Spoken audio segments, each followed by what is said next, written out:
Welcome to the Research Means Management webinar series, everyone. My name is Vivian Song, Senior Program Manager of the CEIBS Zurich campus. It's my pleasure to welcome our speaker today, CEIBS Professor of Accounting, David Erkens, for a talk about how delegation and incentive design in grocery stores affect employee motivation and productivity. So David, the stage is yours. Thank you very much for the introduction. It's a pleasure to talk a little bit about this topic today. This is actually something that is brand new, and this webinar gave me a lot of encouragement to finally put some stuff together that Professor Huang and I have been working on for quite a while. And so the slides are brand new, and so I'm curious about how you guys feel about this.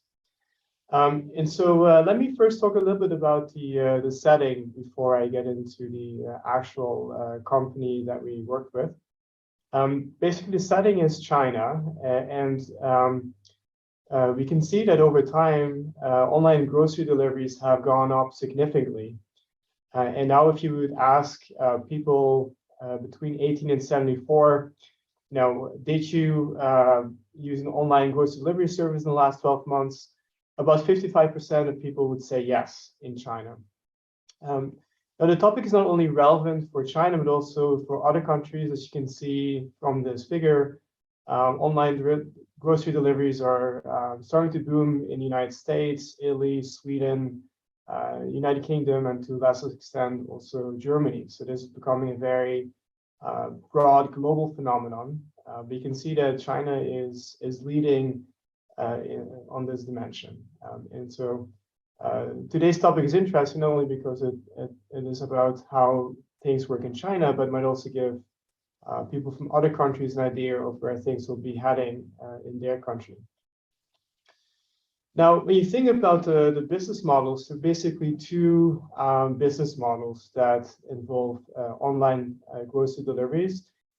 You can have an integrated model where you basically have a typical brick and mortar store, and you combine this with a delivery service. And so now you allow people to order products online, but if they wish to do so, they can also come to the store itself and purchase products there in person. And so we see Hema, Bubugao, that I'll talk more about that company later, and Aldi. They all kind of have such a business model. One of them might have a little bit more online grocery deliveries than the other, but all of these kind of combine this brick and mortar store with an online delivery service as well. They can also have a purely e-commerce model where you don't actually have a brick and mortar store, but you have instead a distribution center where you can quickly process orders. That has a lot of advantages. One of them is that you could potentially have extremely high variety. You can also have much lower costs. And the way to think about this is that, well, you don't have this brick and mortar store that is expensive to have, so you can really save a lot of costs there. But you also have very short supply chains and that potentially can reduce waste. And if you think about big data analytics, you might actually be able to accurately forecast demand as long as people are kind of buying the same kinds of products, at least the product categories. So you could do a fairly good job with that as well. And also there you have cost savings. For instance, you have lower inventory requirements. Tmall is a really good example of a company that has that.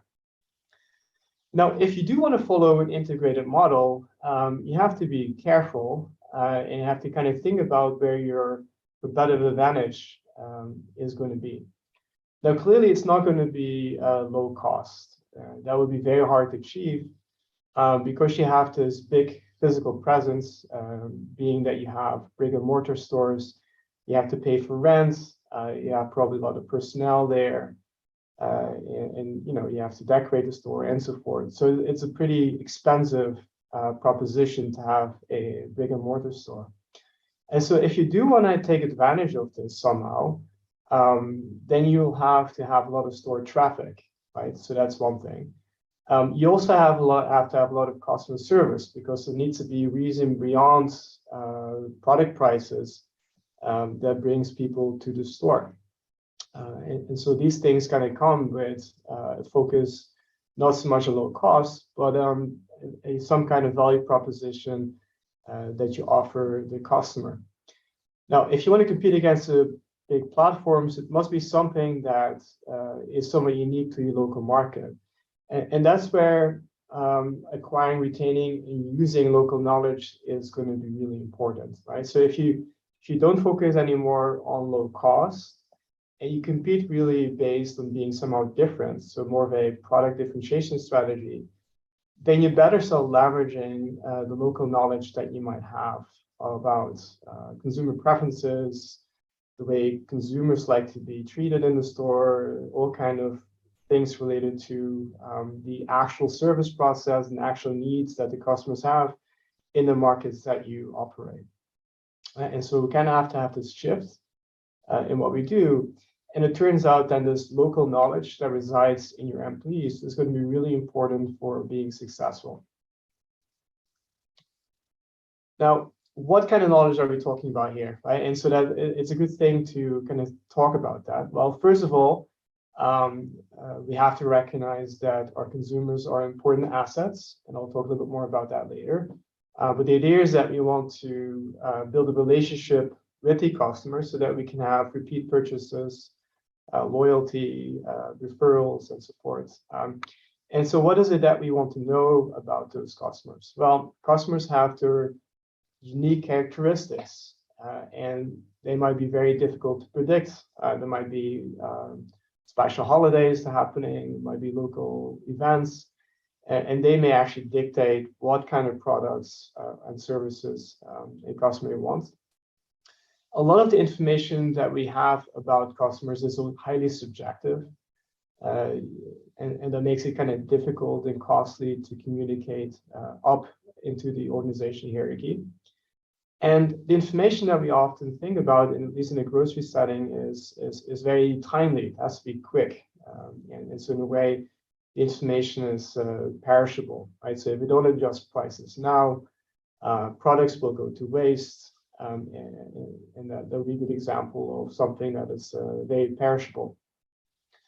And so if you want to take advantage of the knowledge that these local employees have, then we cannot really rely on an information system where everything is communicated from the bottom all the way to up, right? Because first of all, it's hard to think about what kind of categories and types of information it would be. Even if you'd be able to communicate it, it may not make a lot of sense to people on the top because they don't understand the local setting very much. And the other problem is that, again, that it's perishable. They have to be very fast with making decisions in a setting like this. And in other words, then it means that we'll have to delegate information to the people who have the knowledge and make sure that they are empowered to make the right decisions in a very timely fashion. Right? And so again, we kind of have to think very differently now about employees. They're not simply people who are going to order, are they going to be executing orders in a very standardized fashion. We'll actually have to now think about them as being people who have a lot of knowledge, and what we like to do is try to leverage that knowledge somehow. And that kind of gets me to this very general model of the service profit chain. And so when you think about how we eventually are going to be successful as a grocery store, it kind of starts with what we have over here, right? And so you see a couple of things here. So we need to have a workplace design that allows people to make the right decisions, and then includes having the right tools available to do this. We also have to make sure that people are allowed to take decisions when they receive local information that might be important for product offerings, the amount to order, and maybe also pricing that products need to have. And so we need to make sure that they have all the tools available. And also talk about more later, we also have to make sure that they receive the rewards and recognition that motivates them to use the knowledge in the right way. Now, if we do really well here, then we should be able to make sure that employees are satisfied. Once they're satisfied, two things will happen. One of them, of course, is that they'll be more productive. People have the right tools available, they have valuable information, and they're motivated now also to use this. And so this is one important ingredient. The other one, of course, is also that people are more likely to stay with the firm. And again, if local knowledge about consumers is really important to be successful as a grocery chain, then employee retention is very important, because if your employees leave, then all that knowledge will leave with the employee, right? And so retaining employees is crucial too. Now, once we do really well with employee retention and employee productivity, then we'll be able to deliver on a service concept that we think is going to be valuable to the consumer. That eventually will lead to customer satisfaction, and importantly, that will lead to customer loyalty. And again, the idea is that if you get customer loyalty, you don't only get retention and repeat business, but hopefully to tell other people in the community also about the great service that they had from the store, and that might then grow your customer base. And eventually that will lead to revenue growth and also to profitability, right? So this is the general chain. Now, the company that I'll talk about in a few minutes, Bubugao, did really well with respect to workplace design, job design, selection and development of employees, and tools for serving customers. At least those tools and those conditions were present. The problem that they had is that people were not very inclined to also adopt all of those innovations that the store had made with respect to creating the right conditions for employees to be able to deliver on a value proposition. And so what we'll focus on in the talk is rewards and recognition. And we'll talk mostly about how partnerships can facilitate this service profit chain that the company was trying to establish. Okay, so digitalization was a really important aspect of what the company has done, and I'll talk more about the details later. But in general, you can think about digitalization potentially having two effects. One effect is centralization of decision making. And so if you have decisions that are very routine, very repetitive and simple, then digitalization could allow corporate headquarters basically to dictate what people in the organization have to do. And that will lead to very narrow job profiles. Now, if you're trying to leverage specific knowledge that employees have, then you have to try to achieve the opposite, right? And so what you're trying to do then, and that's also what the company has done, is give people at the local level real-time feedback that allows them to figure out what to do. And that means that you also have to make sure that they can easily collect and analyze information. And again, this would now apply not to very routine, repetitive tasks per se, but tasks where at least some creativity might be involved. And then you think about consumer preferences, when to adjust prices during the day and so forth. Those are a little bit less routine, and because they might really depend on the situation of a particular store. And maybe that might make it a little less easy to predict. The other thing that digitalization does is potentially allow people to go up in the hierarchy a little bit faster through email or WeChat. I won't talk too much about that during the talk, but that's one issue that could also be beneficial. And importantly, it also allows easier access to centralized knowledge. And in the setting that I'll be talking about, it basically means there's going to be a lot of training material that people could use online, and that then in the end will again facilitate the strategy that the firm has in mind. Because giving people decision rights per se is not beneficial if people don't really know what to do. And so making sure that people also understand what they should be doing and what procedures might work best is also crucial to making this work. Okay, so the company that I'll be talking about is Bubugao. And Bubugao started a digitalization initiative with Tencent and Jingdong. And so they didn't try to do this on their own, at least not in the latest iteration of their digitalization strategy. A long time ago, they did try to develop their own tools, but they realized that a partnership would be more productive. And so the tools that I'll be talking about that they have set up are in collaboration with two very large companies who are experts in digitalization. Okay, so what does it look like? And so I'll just show you some pictures here. And one thing that employees are able to do. For instance, you can see here that there's a price right now, and you'll be walking through maybe the store and you realize like, well, if that's a price, then I'm probably going to be stuck with some unsold inventory. I'm looking here at fresh produce, and so you might be thinking, well, that's going to be very costly, it'll lead to waste. And so based on that, I'm going to lower the price. What I do here is then scan the QR code, and I can then just dynamically adjust the price, and automatically new prices are going to be charged. So you can see here what the original price was, and basically now I'm a Frontline employee, and on the app that is available to me on the phone, I can easily adjust the price, and now it goes to $9.90. And so the tool that people are using are basically cell phones that are have a very elaborate app on there that allows them to make all kinds of decisions. And I'll talk about a few other things that we introduced.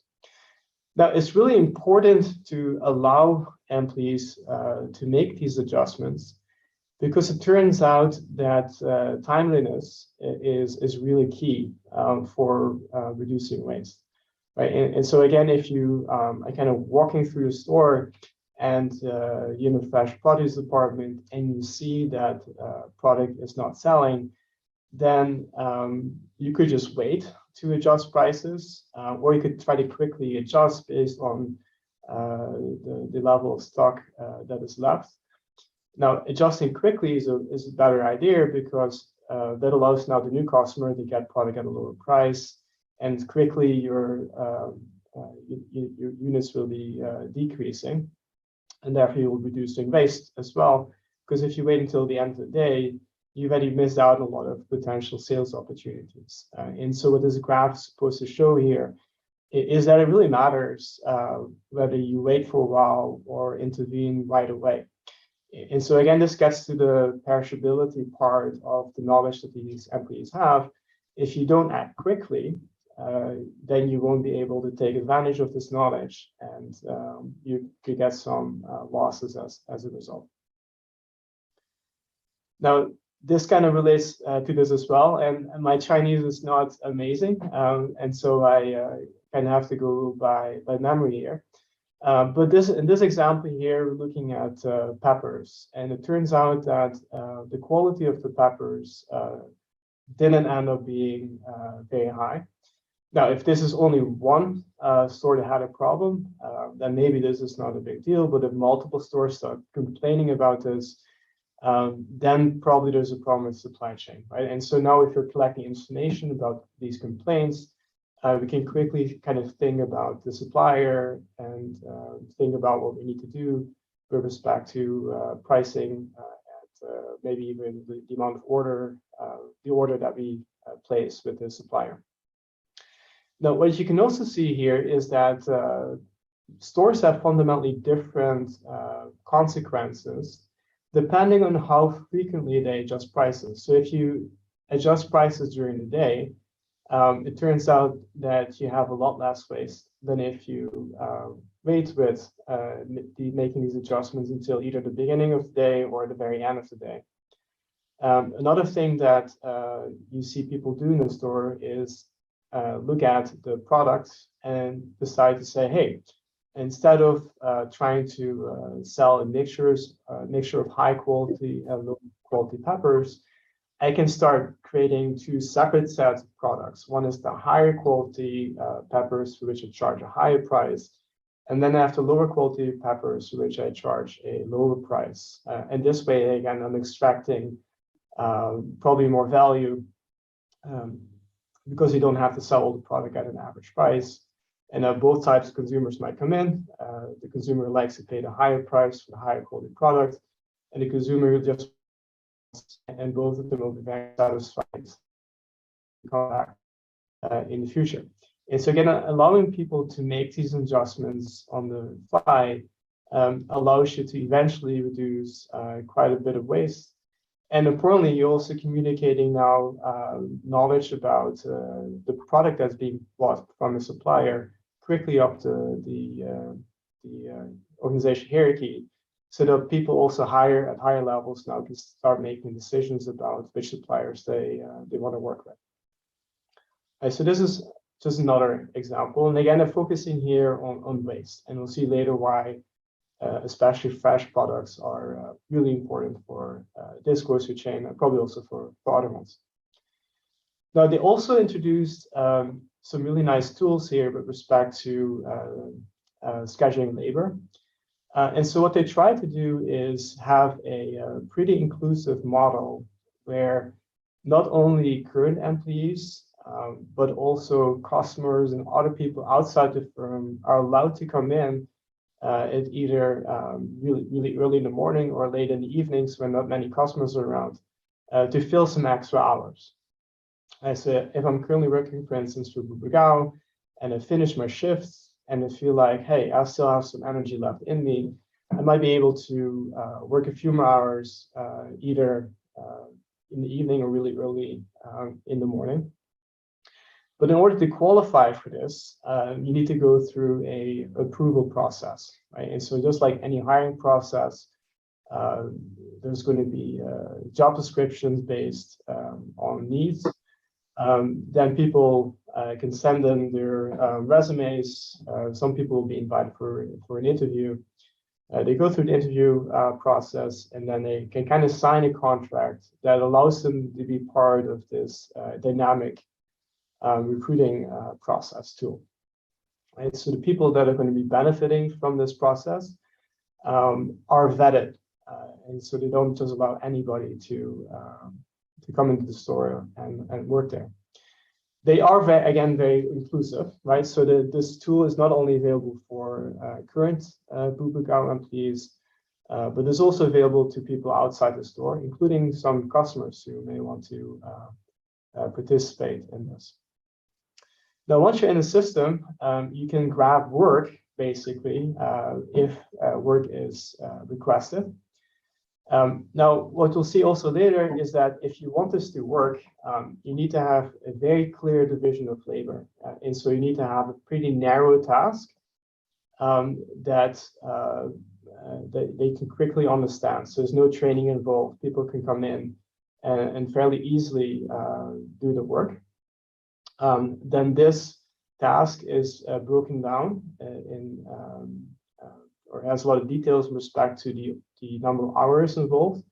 This is going to be posted by a manager. Then people can try to grab this task order. So people who qualify for the system, they can come in and try to get to work. Then somebody is going to be selected by the hiring manager. And then eventually work has to be done, and the employee is also paid after verification of the work. Let me give you a more detailed example so that you know exactly what I'm talking about. And so this is what this might look like. And so you put in a date that you need workers. You put in a starting time, an ending time, and you tell in the system how many people you need. Then we have to think about, okay, what kind of task is this? If it's a low skill task, the hourly rate might be fairly low. If it's a higher skill task like processing fruit, then you pay a little bit more. Now, once you have this in the system, people who are part of this platform can scan the QR code. And then once they're in there, the manager has to decide about who they want. And so the manager can think about, okay, well, who do I want to hire? And so eventually somebody is hired. You check out as an employee so that you finish the work. The manager confirms that the work was done, and then a payment is going to be made. Now, an important part of this process is also that the workers are rated by the hiring manager. And so this way, we really get a system where the quality of the workers is visible. You can see workers' track record before you decide to hire someone. And then this way, then we have more of a pretty flexible labor market that again is used mostly for hours where the store needs to be ready or cleaned up for before customers come in. So we're not really talking here about work that is mostly completed during peak times, but it's mostly for work and the downtime and the customers are not around. Okay, so just to give you an example of this, and so you can see here that here we have the fresh food section of one of the stores, and the employees here are mostly getting the store ready before the big rush of customers. And you can also see here that the tasks again are extremely narrow, right? We know exactly who is supposed to be doing what. And so in a way, the jobs here are very narrow jobs, not the very broad jobs that I talked about before. But again, these are not the people who will be dealing a whole lot with customers, trying to understand consumer preferences and thus forth. Those people are going to be managing the process and not so much executing these very narrow tasks. Now, in the evening, something similar might happen. And so again, the replacing tags, they arranging the merchandise and so forth. Also, this happens at times that the store is not necessarily that busy. Something similar happens also in other departments of the store, right? And so even though the digitalization initiative started with fresh produce, fresh foods, they rolled it out to other departments in the store as well. And so here you can see something similar happening for pre-packed food. Again, you do inventory controls, you check the shelf life of the products, very simple process, and you verify price tags and so forth. Again, this mostly happens at times where the store is not necessarily very busy. Now, what are the results of all this work? And I think that's a part that I think is important to kind of talk about, and maybe a little bit more slowly as well. Now, you can see here that labor efficiency went up quite a bit, right? And this is one of the pilot stores. It went up by 24%, and you can also see that headcount was reduced, at least with respect to the regular employees, not the ones that are participating in this dynamic platform. You can also see here that if you have a greater use of this dynamic labor, your labor efficiency goes up. Now, you might be thinking here that this only really helps the company, and now maybe we're exploiting workers, but that's not really what is the case. It's really more of a win-win, right? So the average store had a reduction of 100,000 RMB in labor costs, I believe, per month. But the pay of the employees involved also went up, and this was quite significant, went up by 840 RMB per month. The typical salary of somebody in an area would be about 4,000 RMB. And so this is a quite significant increase. And this really happens because of many reasons, but one of them is you have more motivated employees who now get an opportunity to earn more. Those employees are also going to be more attracted to working for the business.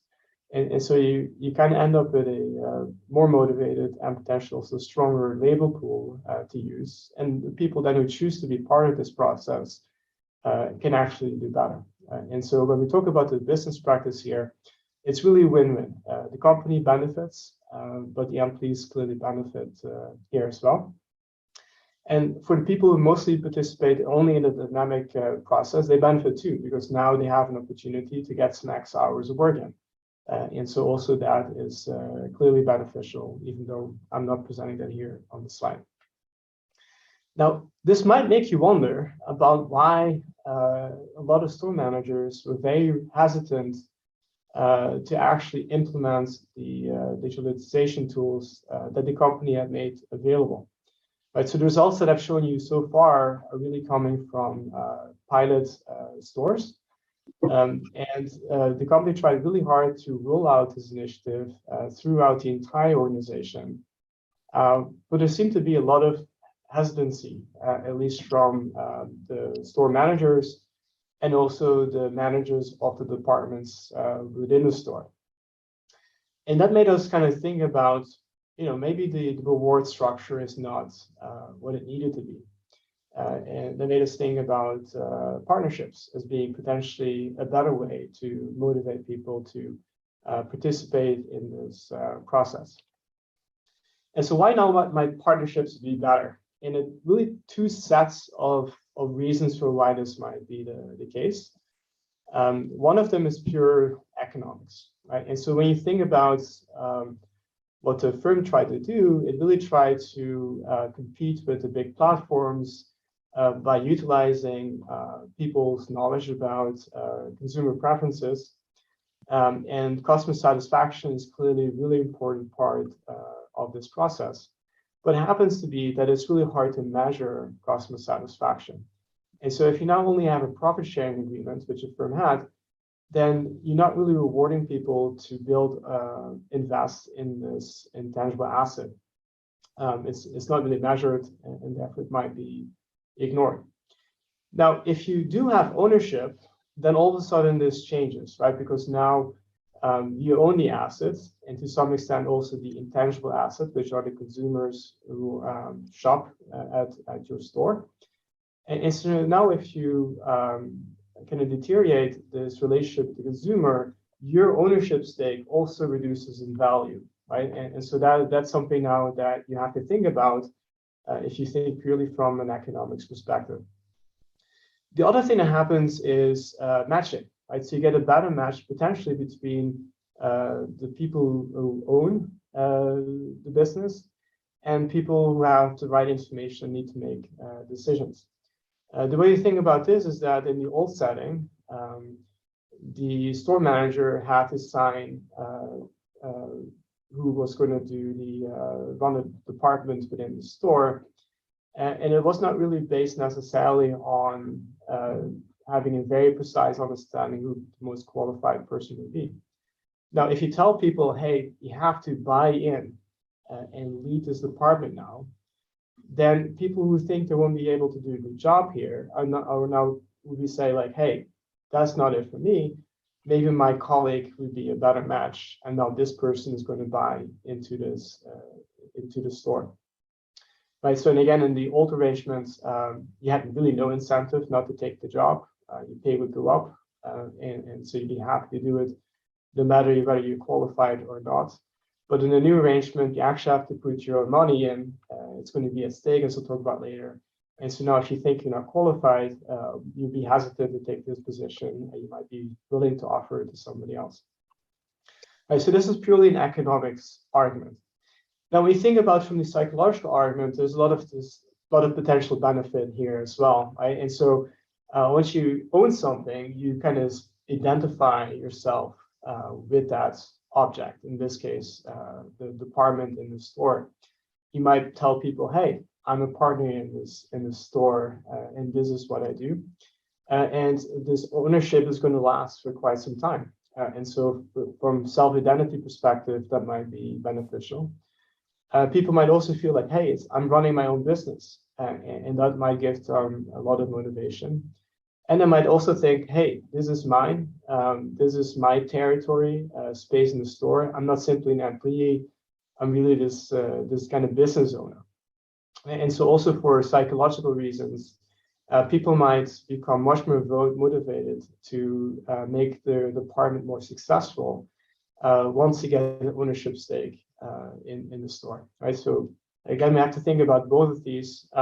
It turns out in our research, it's really hard to disentangle both, but they both lead into the same direction, right? So we have two sets of arguments that might help explain why partnerships help in our setting. How does the partnership scheme work, right? And so it starts with the headquarters. The headquarters negotiate a partnership agreement with the store managers. And then the store managers have to make agreements with people who will be running the departments in the store, right? So once a store agrees to become a partner, then at that point, the store manager has to find department managers who will be buying into this model as well. And again, everybody has to put their own personal money in, right? And so you're not going to be able to participate in the scheme unless you put some of your own money in the game. Now, in return, you get potentially something, right? So when you think about the payout, you can earn quite a bit if you exceed a profit target. Some of that money is going to be paid out. 80% is going to be paid out right away at the end of the year. And 20% will be paid out upon expiration of the contract. And the contract length can vary quite a bit. I've seen some of them that take about 3 years, other ones are maybe only 1 year. And the last part is kind of interesting because it also gives you, again, an incentive to think about the long-term success of the store. Because your profit share is not paid out until the end of the contract. And so in any given point in time, you have to think not only about what happens this period, you also have to think about what happens during the remainder of the contract period.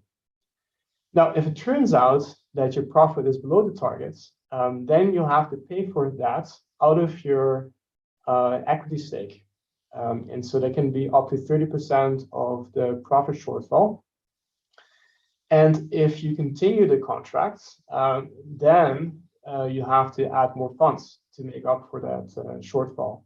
And so you really have to now internalize the costs here of having losses. And again, you have to keep that investment in the firm. So it's not like you lose your co-investment and then you can still be partner. No, you have to make sure that the co-investment amount stays up to the level that you agreed upon with the store manager. And so you have some serious skin in the game. Now, how does the partner selection work after the initial assignment, at least? There's a force rating system. And so if you end up being in the bottom of your peer group, and it's done by different kinds of stores and so forth, then you could get fired. And that means now that there needs to be a new partner, and that's what this bottom one is. It turns out that the bottom-up is a bottom-up system where people within the group have to elect the new partner. And only if you get elected by your team members, then you're allowed to be able to you're allowed to buy into this system. Now, if you do succeed, right? So if you are performing well, then you are prioritized and you can renew your partnership, right? So this is very success merit oriented, right? So if you're successful, you could probably stay a partner, but if you're not successful, you lose your partner. And then instead of the store manager deciding who's going to be the new partner, people within the group, the team, decide who the new partner is going to be. So now you get a lot of valuable information from the bottom on who might be the most qualified partner. Now we try to test this empirically to see whether it really works. I'm a researcher, and I try to make sure that I come up with a relatively clean test of the system. And we're able to do that because the company didn't roll out the partnership to all the stores at the same time. They did initially a test with some stores. It started in January 2020 and lasted until March 2020. This was only with 3 stores. It turned out to be very successful at those 3 stores. And so then the firm decided, well, maybe we should roll it out to more stores. And so they added another 13 stores in April 2020. And so in the research that we do, we're basically looking at the 8 months after the 13 stores were added. We had to stop here because in December 2021, December 2020, they rolled it out to a lot of other stores. So I'm adding this to the wrong year, so it's 2020. And then we're going to compare this period with 8 months before everything started. And we're trying to pick up here the same months as before to control for seasonality, right? So we're comparing 8 months before the partnership scheme with 8 months after the partnership scheme. And we're going to do this, we compare this not only within the stores that participate in the partnership store system, but also across. So we're going to compare this to stores who did not participate. And so let me talk a little bit more about the design here. And the way to think about this is that we're trying to run a randomized trial to some extent, where we have 2 types of medicine. But before we can give out the medicine, we have to make sure that the patients are comparable. And so we're going to match stores to make sure that they're very comparable. We're going to make sure that the group that got the treatment, partnership model, is very similar to the group that did not get the partnership model. And again, we have 2 treatments. One group, treatment A, gets the partnership, and treatment B, we don't get the partnership. And what we want to see now is that there are differences not only within the partnership group, but also across the 2 groups, right? Because if you see that stores that adopt the partnership model do better over time, then it's not very meaningful because stores who did not adopt the partnership model may also have done better over time. And so what we want to make sure is that there's a difference over time after controlling for these general trends that might happen among the stores. How did we make sure that they were comparable? So we did this here using a couple criteria. So the first one is, of course, that we need to have sufficient performance data for the entire sample period for all of the stores that could be included. And the second part is that we're going to match on store type. So we're going to get partnership stores, and we're going to match those to non-partnership stores based exactly on the store type, because the firm has a lot of different store types. Some of them are bigger than others. And so to make sure that that's an exact match. And then within the store type, we make sure that we have a variable comparable store with respect to the overall performance of the store. And we do this at the cutoff at December 2019. After we did the matching, we ended up with 14 partnership stores and 14 non-partner partnership stores. We lost 2 stores because we're not able to get a good match for those 2 stores.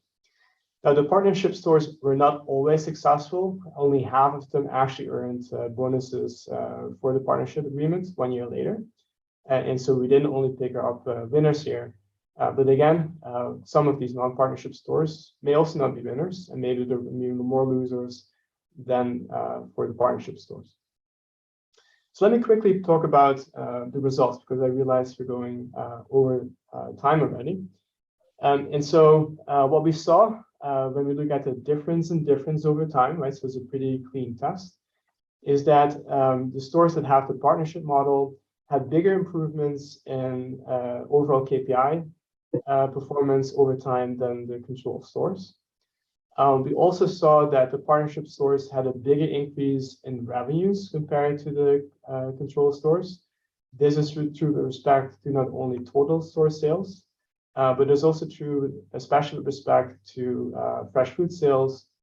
And it doesn't really matter what kind of productivity measure you look at. Sales per square meter and sales per full-time equivalent both went up more for the partnership stores than for the control stores. We also see less waste for the partnership stores than for the control stores. That was particularly true for fresh foods. And there was also some evidence of learning, because when you look at the differences between the treatment stores and the control stores, those slowly went up over time. And so it seems that people were learning along the way how to reduce waste, and learning was most pronounced for the partnership stores. Now, an important part here is that fresh foods were really impacted quite a bit. That's crucial because for most grocery businesses, fresh food sales drive all sales. There's also the sales of prepackaged foods. And so that's something that we observe at Bubugao. And it also helps explain some of the other results that I'll be talking about next. And so one thing that we wondered about, okay, so how did they reduce waste? It ends up happening by providing more discounts and also less over ordering. When you think about how extra stock is associated with future sales, that relationship was much closer for the partnership stores, which is again evidence of employees using local knowledge. We also saw a growth in sales, but the growth in sales was a little bit different for the partnership stores. So we saw a lower percentage for membership sales, a lower percentage of online sales, which is consistent with partnership stores that bring in new customers that the firm has not had before, which again, you can only do if you really understand what local customers want and you provide excellent customer service. We also saw that the motivational and human capital effects and attendance rates went up, voluntary turnover went down, online learning went up, and educational attainment went up. And so also with respect to acquiring and retaining local knowledge, we saw major improvements here as well. And with respect to educational attainment, I'm thinking here about the educational attainment of the people who participated in the partnership model. We think about the percentage of people who had better than high school degrees, that went up more for the stores that participated in the program. And so let me quickly conclude, because again, I'm a little bit over time. And so digitalization in grocery stores can be great. Now, when you think about simple repetitive tasks, it'll actually allows you to create internal labor market. And so that's a nice benefit.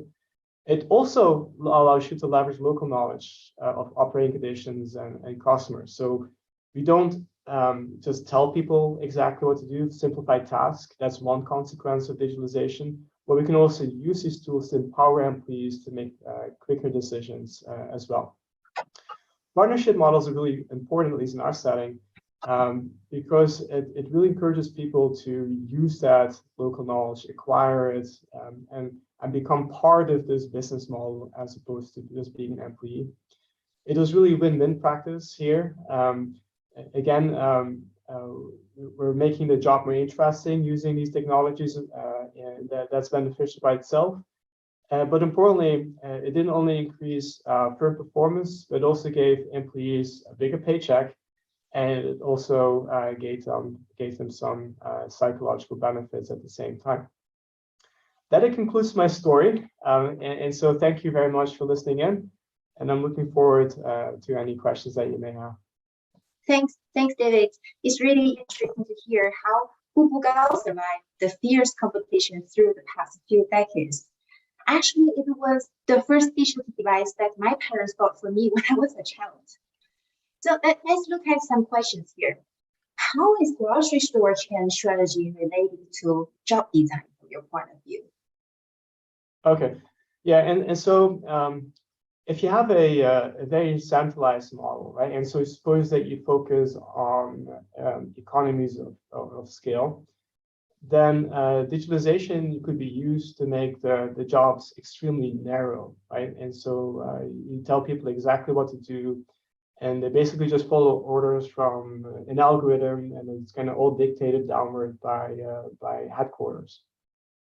In that case, you're not taking advantage of any local knowledge, really. You're just kind of using economies of scale to eventually maybe have a very low-cost business model. And to some extent, you're treating people as robots, right? So when you look at the very simplified task there, the algorithm basically told people go do this. It was a very simple task. And so getting a lot of enjoyment out of that kind of work might be very hard to do, right? Now, if you instead want to really leverage what people have, what kind of knowledge people have at the local level, then you need to give them access to the right kind of information, right? So you need to tell them like, hey, this is how much product is available. This is what's going to come in. This is what your price is right now. And based on some historical patterns, this is maybe what you would expect. And maybe I'll even give you some suggestions of what we could do. Now, once you have all of that information on your fingertips, you can kind of look at the situation yourself, think about what kind of customers you have, what time of the day they might be coming in, where you're located, and what kind of traffic you'll have at any given time of day. And you can start tweaking the suggestions from the algorithm to make better decisions, right? And so instead of telling people what to do with an algorithm, you can give them a lot of data and maybe some suggestions on what might work, and then allow people to use their own observations to customize and hopefully get better results than you'd have if you basically treat people as robots. Mm-hmm. And so if you want to do that, though, you have to make sure that you give people decision rights at the same time.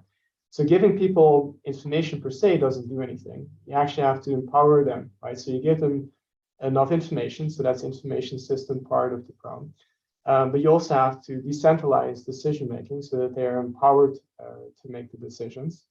Mm-hmm. And also, and that's an important part of what this talk was about, you have to make sure that they're motivated to do the work. And if there are things that they may not really know yet about the jobs and general skills, you have to also make sure that you give them the right training.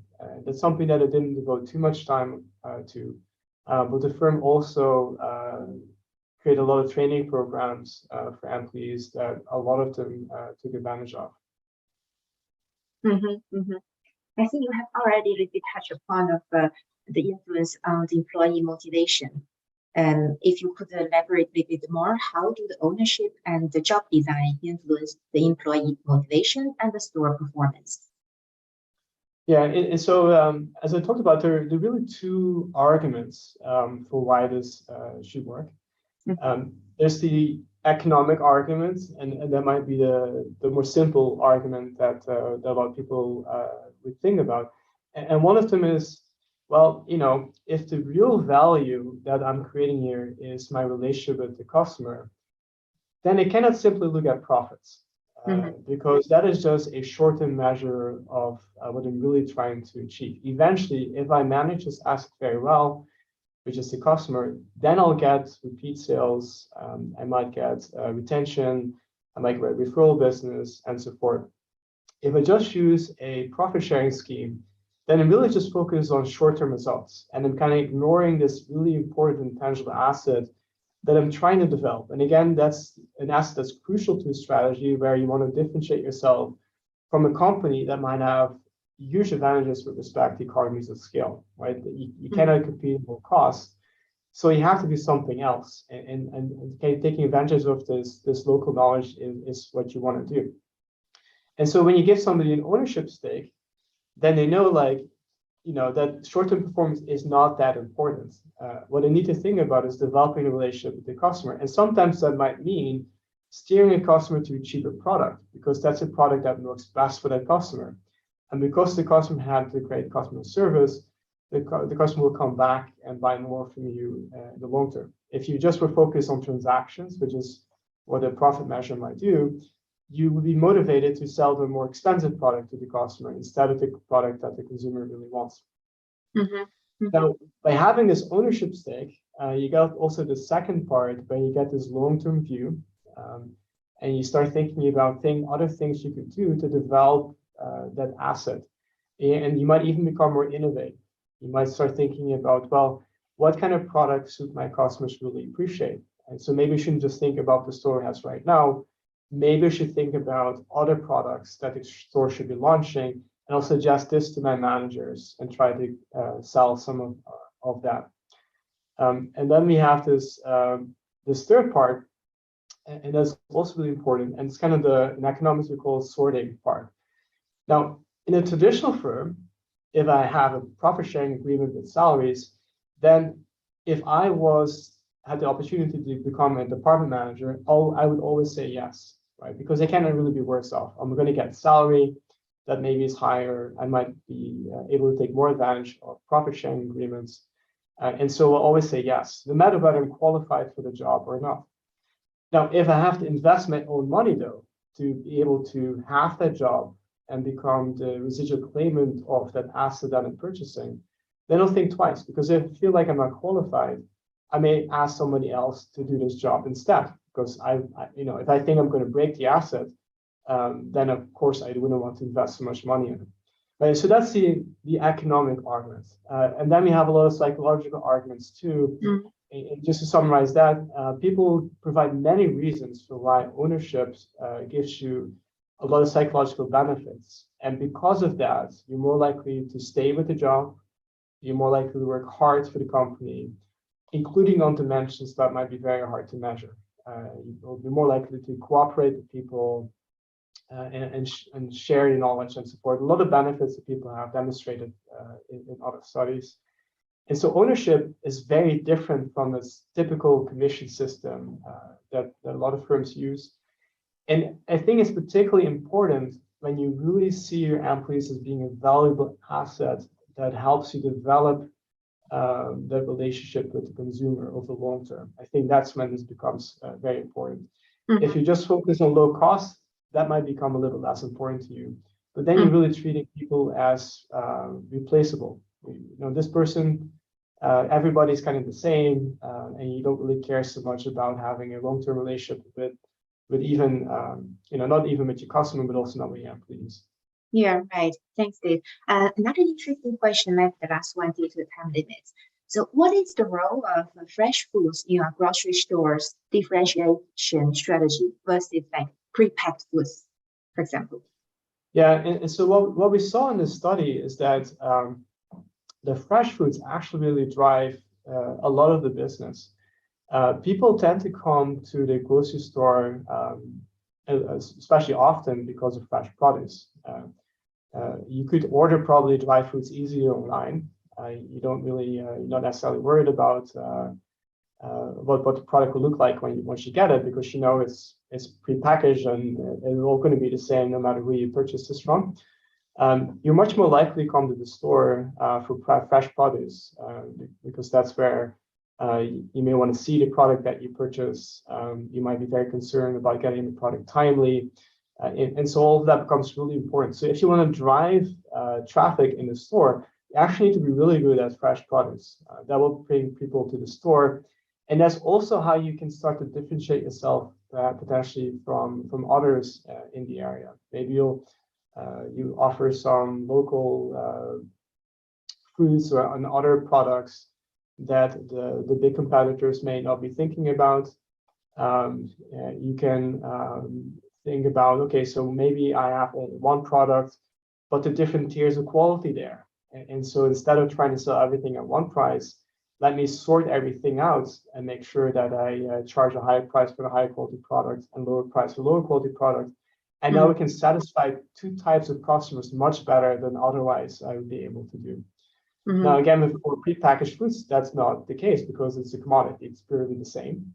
But fresh produce, I'll have a lot more leeway to kind of think about how it can influence consumer satisfaction, given the kind of consumers that will be coming to the store. And again, that's how I get new people to come into the store and develop more of a relationship with my existing customers. Okay, thanks, David. So thank you, everyone. We will send a follow-up email with the summary slides and the link of the video if you want to watch back. I guess see you in our next webinar. Bye, everyone. Thank you very much. It was a pleasure. Bye.